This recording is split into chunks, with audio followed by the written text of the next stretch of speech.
cater these events for them as well, so they'll feel welcome to go.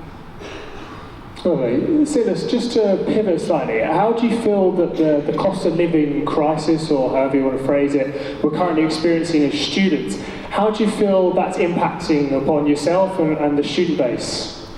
Okay, so generally, because people now have to pay higher for basic things that they need, and students are also people that pay bills and all of that. It's as though a lot of students are now taking more work hours and spending less time on their academics. I'm talking from the point of view of being the academic experience officer. One of the things that I've gathered from students pre-election and during our election times where I'm doing a lot of work to be able to meet my bills and all of that. So how much time do I have to spend with my books? How much time do I have to spend on research or spend with the library and all of that? So if, for instance, there is a bit of support or some form of way to cushion that effect, it could be able to help the students, balance between trying to get a lot of money to pay bills and meet up with their academic expectations.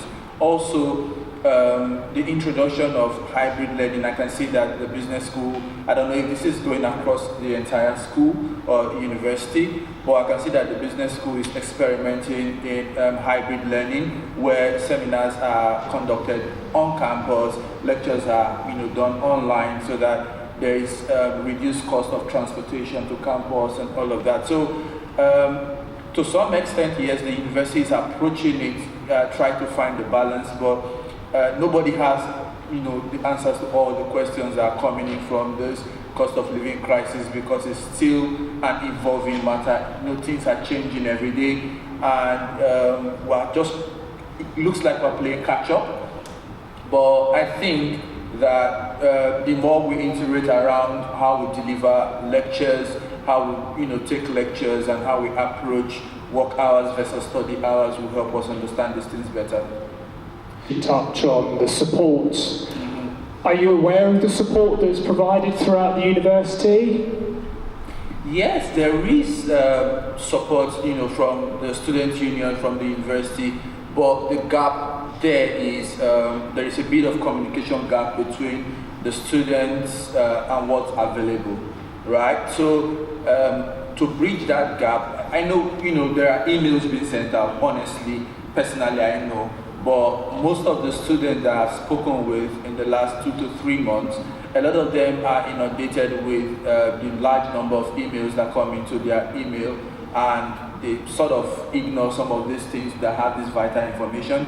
So if we start to explore alternative means of communication and communicating these things that are available just beyond emails, I think it would go a long way to make students more aware and bridge that communication gap between the university, the student union, and the students.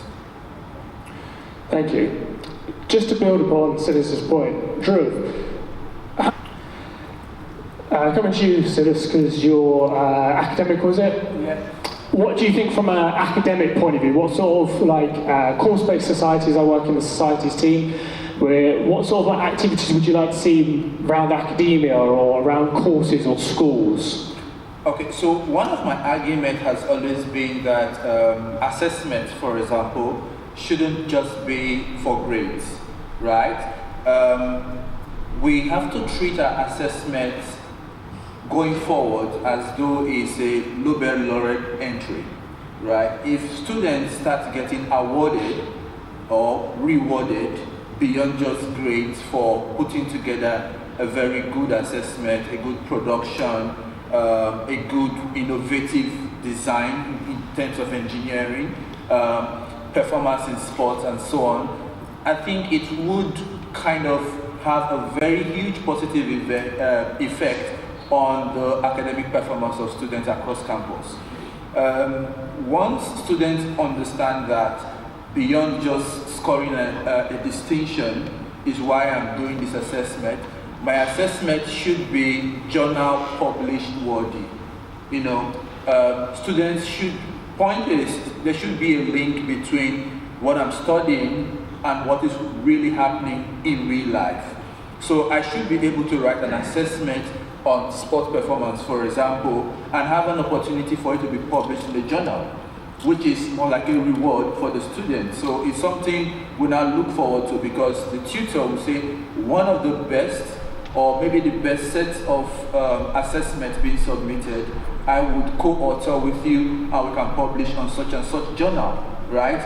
That would really inspire students to put in the work in their academics, because they want to get that reward. Same thing with design and engineering, same thing with performance in the School of Arts, same thing with the School of Business as well.